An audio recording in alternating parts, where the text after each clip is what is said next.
All right, there we go. Donald Trump rallies voters in Reno about an hour from now. Trump is currently sitting on a razor-thin lead in Nevada, but like every other swing state, right now, Donald Trump has momentum on his side. With that, we welcome you to the Ferris Network on television on a Friday evening. Glad to have you with us. First tonight, Obama gave us Trump. That might be the only thing you need to know for the next 25 days. Last night, former President Barack Obama began his comeback tour of swing states, and even those on the far left, say it is a high-risk, high-reward strategy. More importantly, it proves just how worried Democrats are about losing Harris. Harris is hemorrhaging support among black men and Democrats. And Democrats have somewhere between little and zero faith in Kamala Harris and her team. Here is Obama just before the main speech. He was with another group of black men before his main speech at the rally. Take a listen. You're thinking about sitting out or even supporting somebody who has a history of denigrating you? Because you think that's a sign of strength? Because that's what being a man is? Putting women down? That's not acceptable. Sounds like he's saying the only reason black men aren't supporting Kamala Harris is because she is a woman. There's a lot more to it than that. Lecturing adults that their sincerely held beliefs are, quote, unacceptable somehow did not make its way into the famous book, How to Win Friends and Influence People. It is neither inspirational nor motivating, but it shows the problem for Democrats. Black men have seen life under Obama, Trump, and Biden, and now they are choosing Trump in record numbers. The 2-hour speeches, word salad, just... it's like Fidel Castro. Constant attempts to sell you stuff. And most recently, a Trump Bible. Got his name right there next to Matthew and Luke. It's crazy. Donald Trump was told that Mike Pence was in the Capitol about 40 feet from an angry mob chanting, "Hang Mike Pence." His response was, quote, "So what?" That works at fundraisers in Martha's Vineyard. And so far, Barack Obama has spent an awful lot of time on the circuit with fancy people. Perhaps he has lost his touch from the Midwest states that he won overwhelmingly. And to be fair, making fun of Donald Trump and talking about January 6th probably works pretty well when you're hanging out with George Clooney and his buddies. But talking about January 6th, talking about the Trump Bible, that doesn't bring down grocery prices. It doesn't speak to a father working 2 jobs and how it's going to help them. Obama gave us Trump, and I want to be specific about why I am saying this. President Obama stoked the anger, the fear, and the resentment among white working class men, specifically in the upper Midwest. You go through Wisconsin, Michigan, and Pennsylvania. These were people who are not racist because they voted for Barack Obama in 2008 and they voted for him in 2012. But in 2016, they had had enough. They'd had enough of being told they were racist. They'd been having enough told that they were transphobic because they didn't want their little girls playing on a sports team with little boys or big boys. They were tired of being told it was their fault that factories had left and they didn't have a job. And then this clip came out of Barack Obama. And this summarizes in one clip how Barack Obama gave us Donald Trump. Here it is. People have been beaten down so long, and they feel so betrayed by government. Well, it's not surprising then that they get bitter. They claim to guns or religion or antipathy toward people who aren't like them, or a way to explain their frustrations. There it is. They are bitter and they are angry and they are clinging to their guns in religion.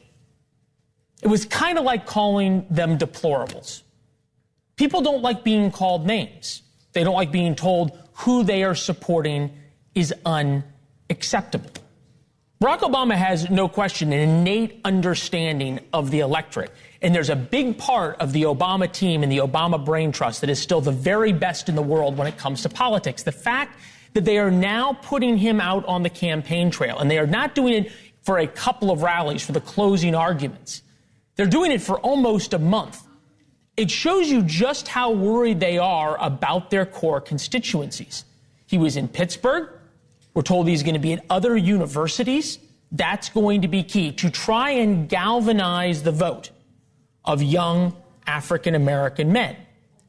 The problem is, and we saw this last night, that Barack Obama is now treating working-class men the exact same way he's treating or has treated white working-class men. It's not a race thing. Politics in America have become realigned, not along racial lines, black, white, Latino, but along class lines and education lines. And that's something that is terrifying for the Democratic Party. Barack Obama basically said that yesterday, lecturing black men. You must get behind Kamala Harris because she is black. It's a recipe for disaster. Democrats either don't know, don't care, or realize, and this may be the most important point, that they don't have a choice right now. Because Kamala Harris is in trouble. Big trouble. The polling shows that. The internal polling shows that. Our reporting shows that. And Obama right now is their only chance. Roland Martin joins us now, host of Roland Martin Unfiltered on the simulcast. Roland, welcome to the show. It is good to see you. Thank you very much. I'm glad to be here. What do you make of this attack by Team Obama of lecturing black men and saying it's unacceptable if you do not support Kamala Harris?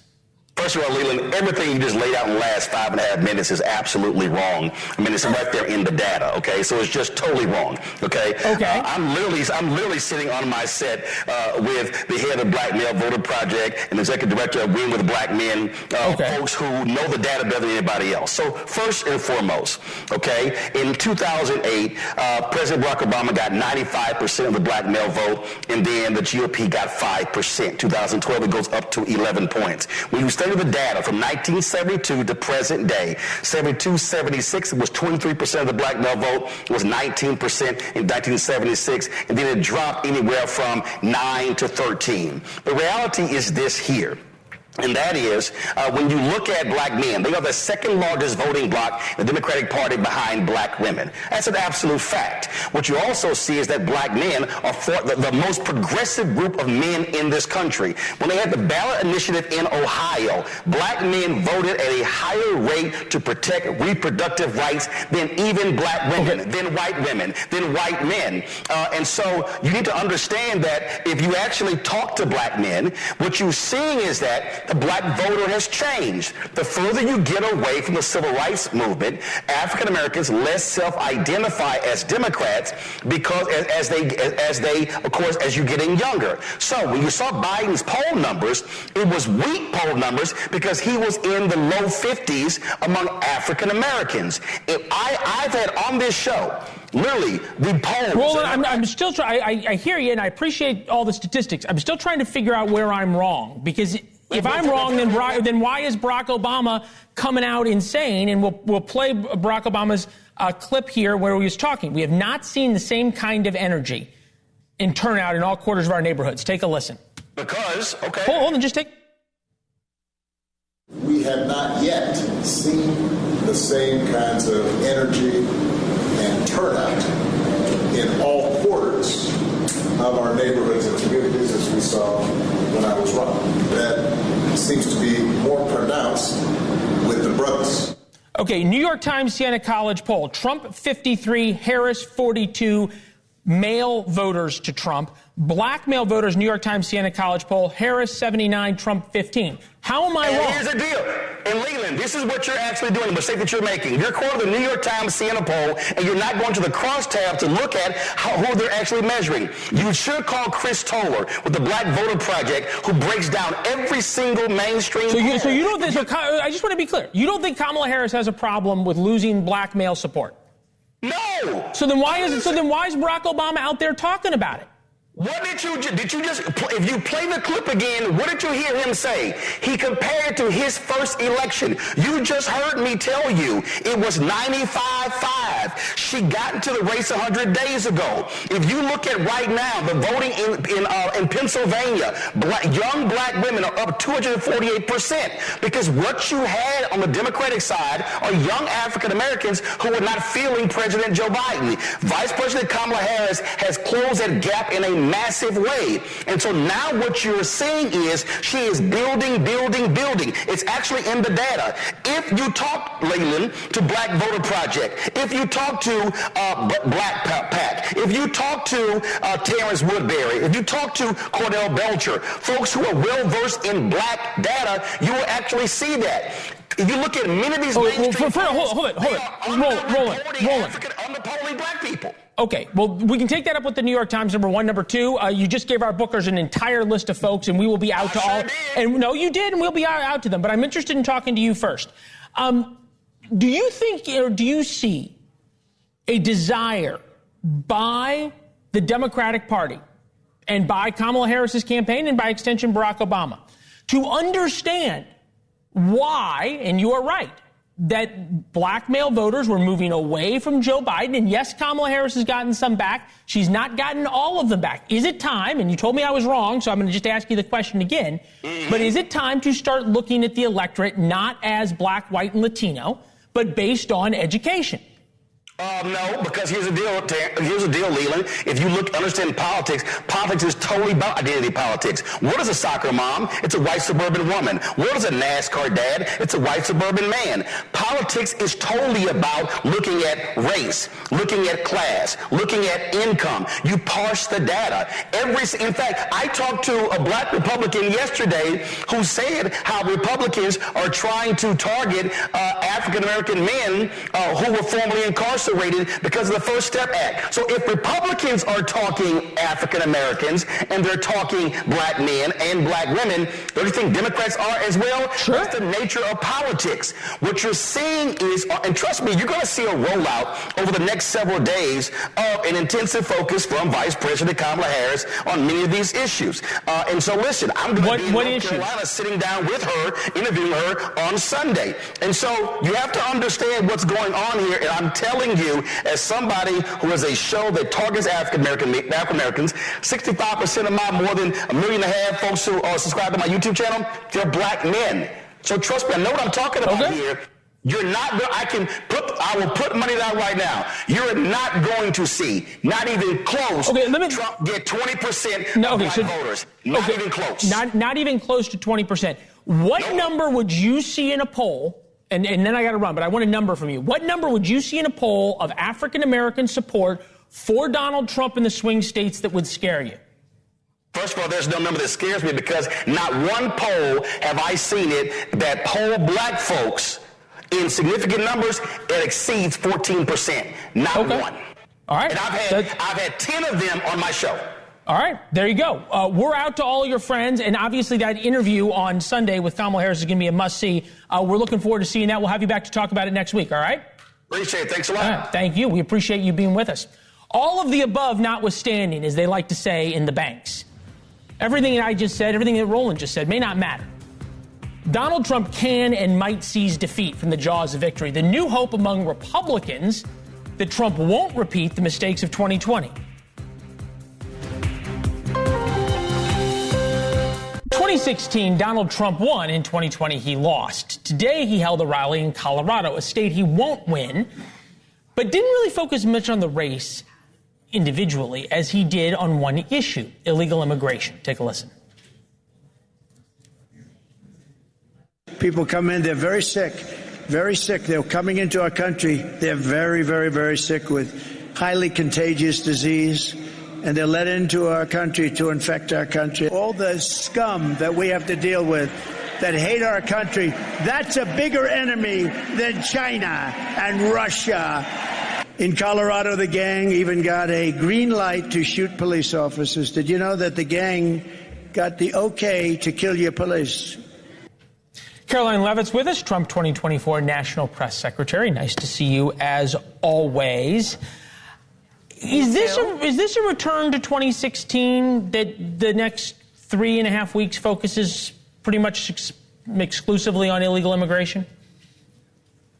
Well, look, the fact that President Trump is talking about immigration as much today in 2024 as he was in 2016 explains the failed policies of the last 4 years. This was President Trump's signature issue nearly 8 years ago. He obviously ran in 2016 on his promise to build the wall. He delivered on that promise, built more than 500 miles of it. When he left office, he handed Kamala Harris and Joe Biden the most secure border in American history. Illegal border crossings were at a record low. Today, we have seen a historic, unprecedented surge of illegal crossings at the southern border, and President Trump is running again on this very same issue, again, because the administration in power now reversed all of his effective policies and created this immigration crisis. So, yes, to answer your question quickly, he is going to continue to talk about this because it is at the top of voters' minds right now. No, it definitely is at the top of voters' minds. That said, yes, the Biden administration reversed all of his executive orders, and yes, they've been in power for the past 4 years.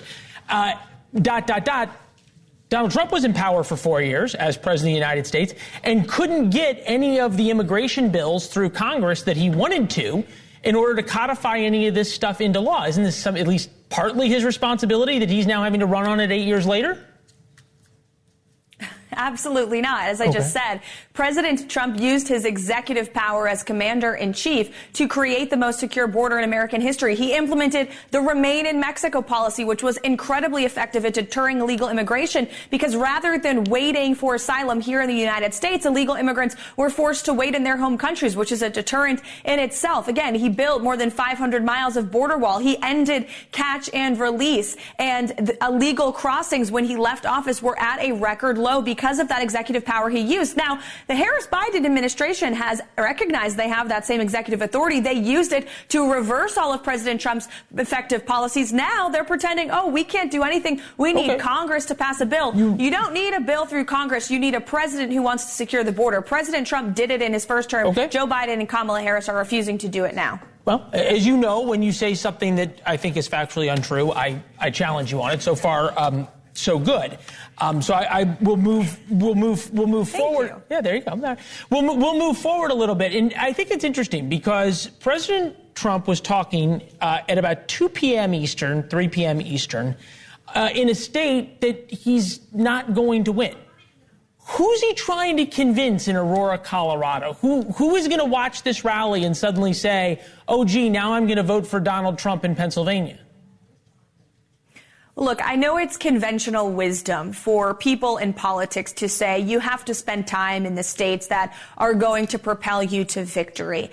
There's a chance President Trump could flip Colorado. He talked about it today. Never say never, Leland. But with that said, the purpose of today's event in Aurora, Colorado was because President Trump has heard about the residents in Aurora who are hurting because of the Biden-Harris illegal border crisis at our southern border. There has been an invasion of illegal immigrants on this city. There has been we saw the video. We saw the video. We covered the video a lot. Sure, in Aurora. Sure, we covered the video a lot. Okay. So you say it's conventional wisdom that you're supposed to only spend time in swing states. Fair. Conventional wisdom says you're supposed to be out barnstorming as well. Chris Cillizza, friend of the program, had what he called this morning, I thought he called it a radical proposal for Donald Trump over the next month. Take a listen.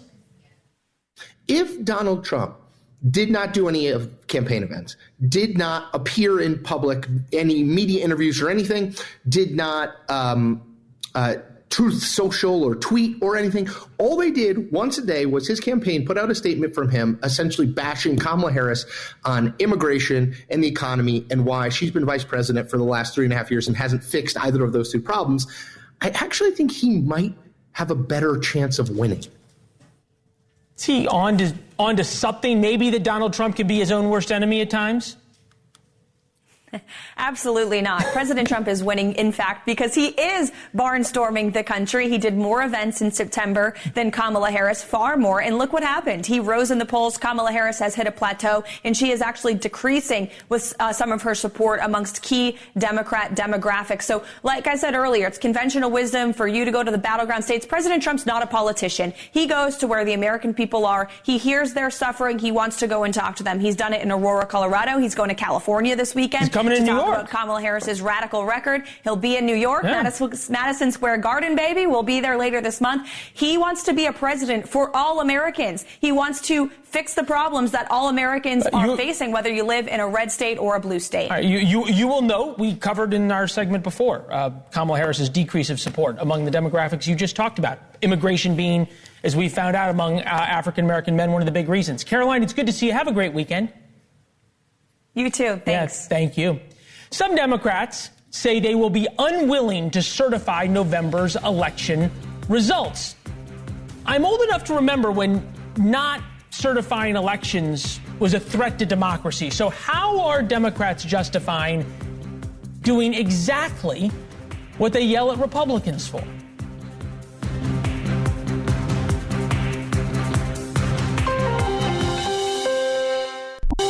Sometimes in life, the simplest questions create the most problems. Like, will you accept the results of the election? Very simple. Axios asked that of some of Trump's harshest critics. You know, the real protectors of democracy, like Congressman Jamie Raskin. Raskin, the House Oversight Committee ranking member, former January 6th committee member who objected to Trump's electors in 2017. Interesting. Told Axios that in an interview that if Trump won a free, fair, and honest election, then we would obviously accept it. However, Raskin went on to say, he definitely doesn't assume that Trump would use free, fair, and honest means to secure a victory. With us now, host of the Aggressive Progressive podcast, Chris Hahn, and former advisor to Senator Joe Manchin, Democrat of West Virginia, in case you forgot, Jonathan Cott. Good to see you. Good to see you. Jonathan, nice to see you in person. Hahn, I'm glad you're far away. You don't have to be around me. But Hahn, I'll ask you the first question.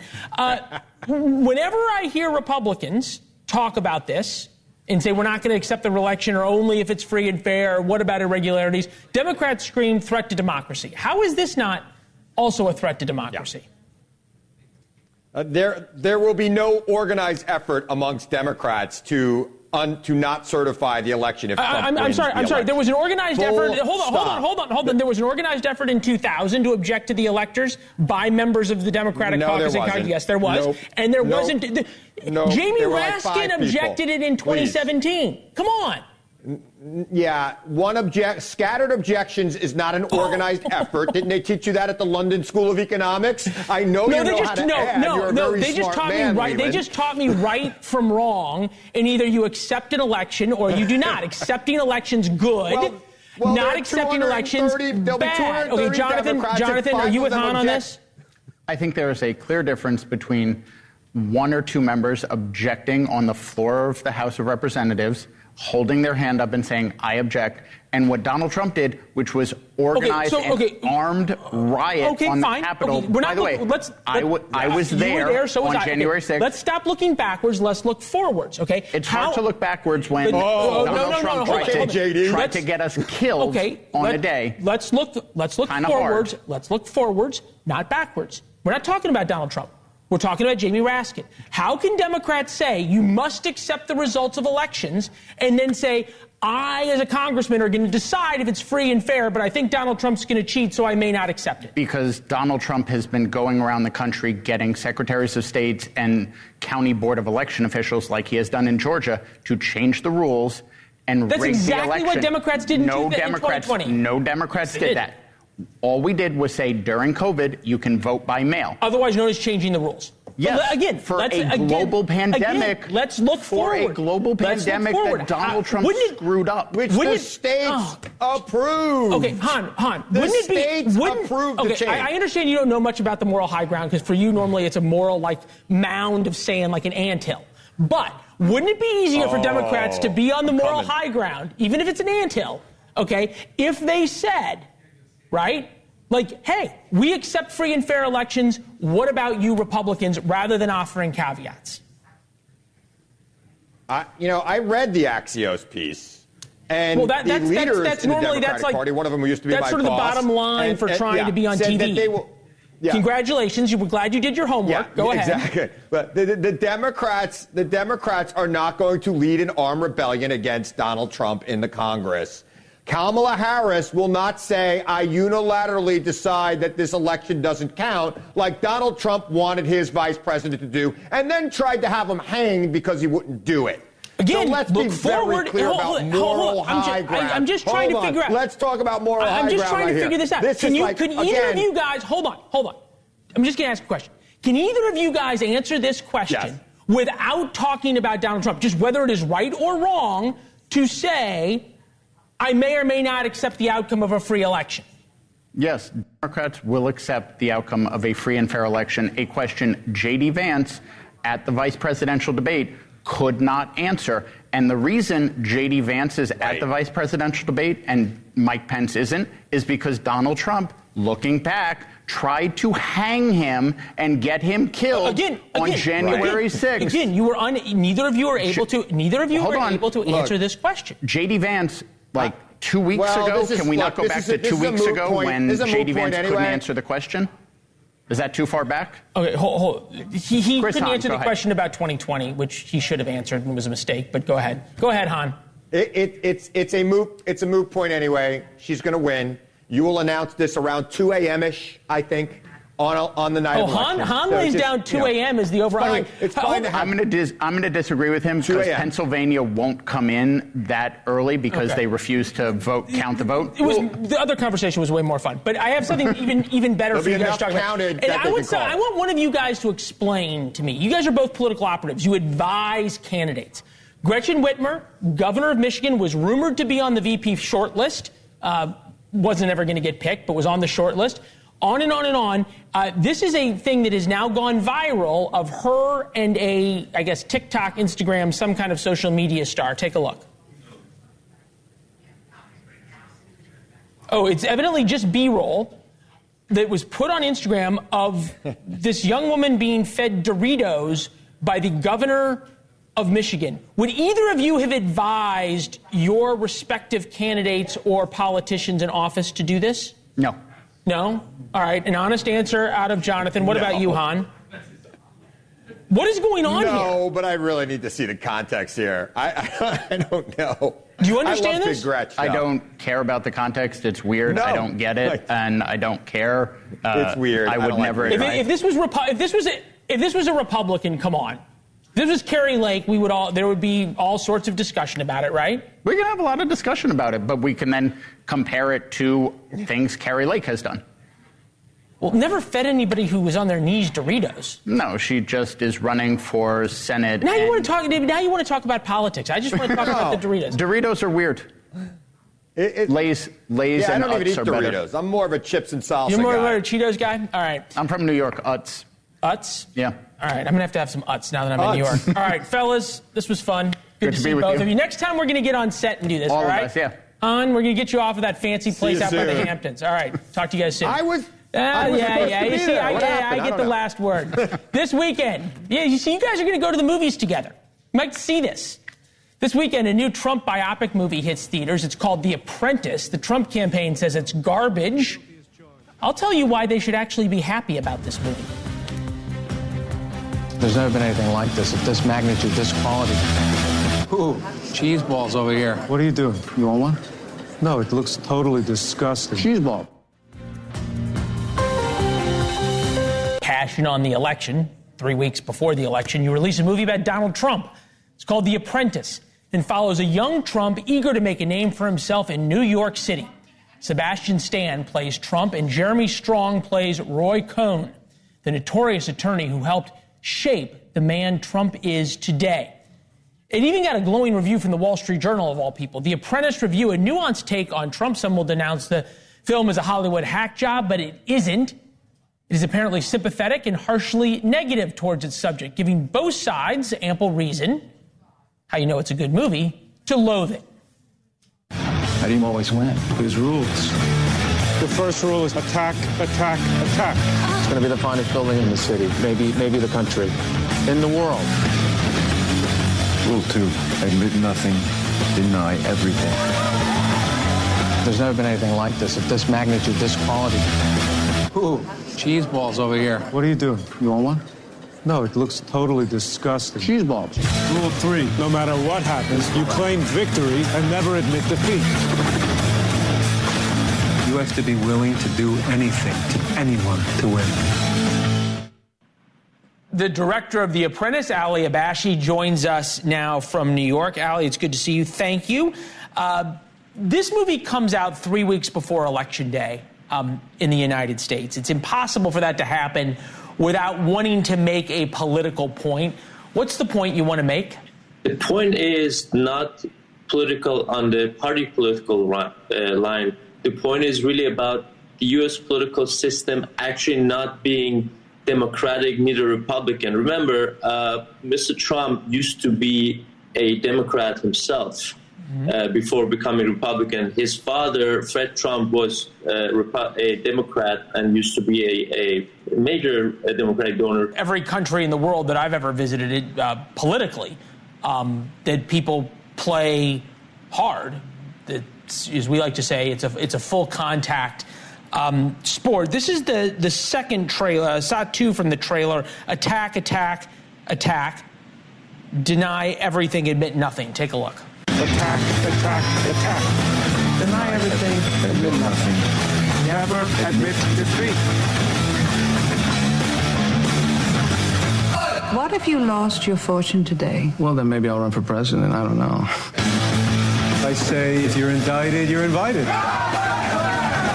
Admit nothing, deny everything, make counter accusations. I always thought it was something more Russian than it was American. I'm still trying to figure out if you're trying to indict the American political system, why only focus on Donald Trump? Well, I think he is a really good case of how you can create your own reality for your own benefit and sort of manufacture what you need. And doesn't every politician do that, though? They do. I mean, they do it in Russia, they do it in North Korea, they do it in Iran, where I originally come from. But that's not what you expect and hope for the American democracy. But doesn't every politician in America create their own reality? I'm just trying to figure out why you're holding Donald Trump to this very different standard than Joe Biden, who created his own reality that he was cognizant and had cognitive abilities in the past election. I would love Kamala Harris, her own reality that she won the Democratic primary. We could keep going. I would love to make a Joe Biden biopic if it was as exciting and as colorful and as swinging in the 70s and 80s as Roy Cohn and Donald Trump was. This is a movie with, movie characters.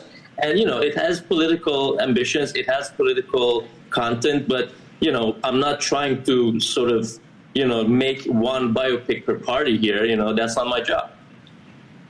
So, I mean, just in terms of tossing out names, wouldn't Hunter Biden's life be pretty colorful to make a movie out of? Yeah, it would be. You can ask, all the great American filmmakers to make a movie with Hunter Biden.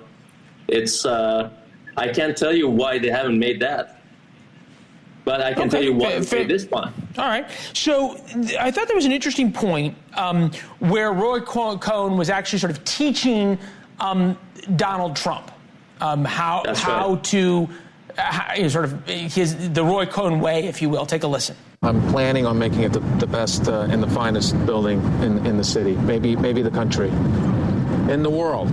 Judy, in the world, it's going to be the finest building in the world. I've heard a lot of criticisms of Donald Trump.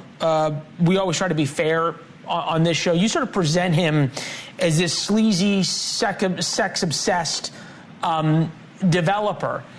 But you also in this seem to present him as smart. Who also have a very good flair for. No, let me just finish answering the question. Hold on. But you also sort of present him as this insincere inheritor or insecure inheritor. Insecure is not ever something I've picked up on as a criticism of Donald Trump. Thin-skinned maybe, but not insecure or lacking confidence. Well, this is not an indictment of Donald Trump. We are interested in these people as human beings, and as a human being, you have insecurities, you have pain, you have pleasure. That's the real subject of the movie. And, he's a very, very famous person. and he has cast a very long shadow on the public life. So I think it's natural to want to investigate the life of these people as human beings, you know? All right. Put up on the screen here the statement from the Trump campaign that went back and sort of trashed the movie in all so many ways. This garbage is pure fiction, which sensationalizes lies that have long been debunked, pure malicious defamation, election interference by Hollywood elites right before November. Are you trying to interfere in the American election? I guess no one ever called me a Hollywood elite before, but, I take that as a compliment, Look, it's as simple. We've been trying to make this movie since 2018. We showed it in Cannes. Meaning Trump camp tried to stop us from distributing it. We had difficulty on getting distribution, which got us here. Now, we could have released the movie after the elections, but, imagine you made a movie about Messi, the football player, and World Cup was coming up. Wouldn't it be natural thing to do to release it around the time to maximize the publicity? That's what it did. Well, and to maximize revenue, right? That's sort of the name of the game in making movies. Congratulations on the movie, and you certainly got the world's attention. So there you go, 3 weeks before Election Day. Good to see you. Thank you. Thank you so much. Yeah, appreciate it.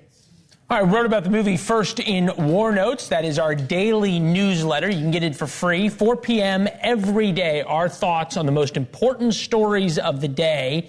Go to warnotes.com, subscribe for free. You can reply to it. We read all of your responses. We'll have some of them next week on air at Leland Vittert on social media as well.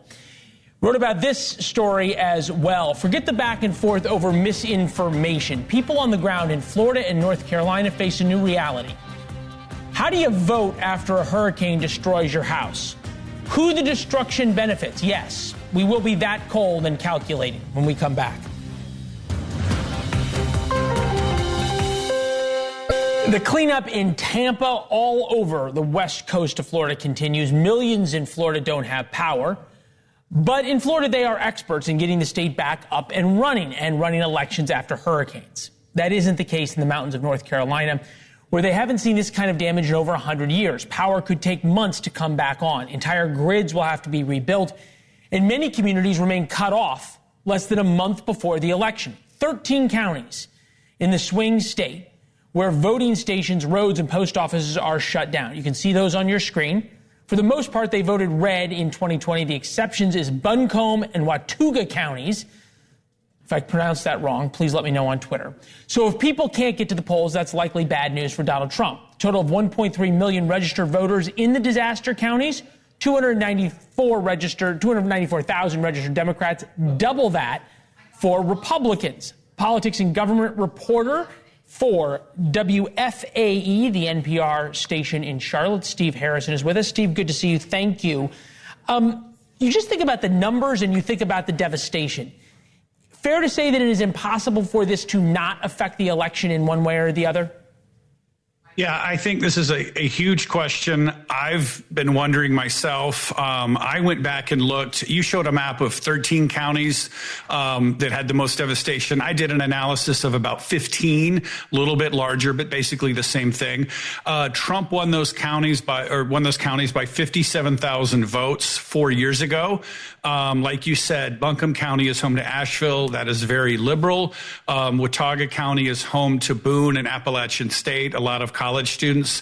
But there's so many variables we are going through now with this election. Turnout, I think, in those counties is clearly going to be lower. The question is just how much lower it's going to be. No one knows.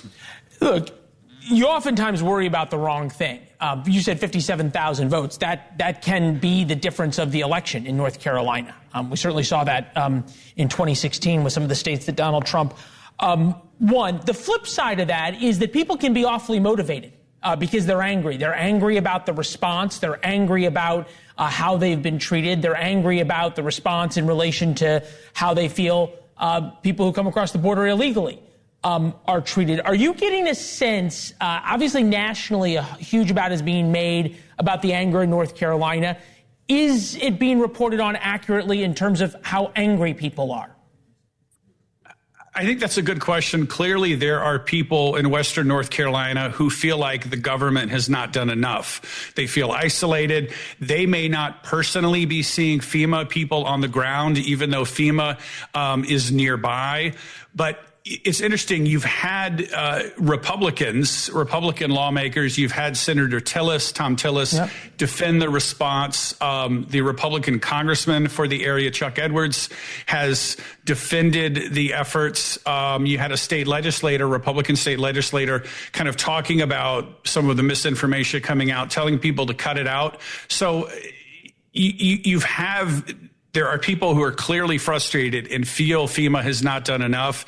And yet you have kind of Republican, higher up Republicans in government who are saying, look, they're doing the best they can. And to be fair, Tom Tillis then criticized Kamala Harris and said, you're the one politicizing the storm. So it cuts both ways. I got about 30 seconds. As a radio guy, you'll understand what that means. New legislation making it easier to vote in North Carolina, absentee ballot changes, assistant teams, modified early voting hours, modification of election day precincts. Does that materially help, or is this sort of closing the barn doors after the horses are out? You know, the changes that were made to the election were not significant. I mean, let's talk about voting by mail, for instance. People can now return mail ballots in more places. But of course, if you choose to vote by mail, it's going to be hard. I mean, many places you cannot get your mail ballot. I was going to say, there's not a lot of mailboxes left. There's not a lot of mailboxes left. There's not a lot of postal delivery. So, yeah, this is going to be people. I think their best chance to vote will be voting in a lot of times temporary trailers, tents, things like that. Wow. That'll be something. Steve, thank you very much. We'll check in with you before Election Day. Sure. Now, you think about where we are for so many Americans right now on a Friday night. They'll be voting in tents and trailers. Says a lot about what my mother taught me, about how important simply voting is. Brian Enton's in for Cuomo from the Hurricane Zone. We'll see you in a minute.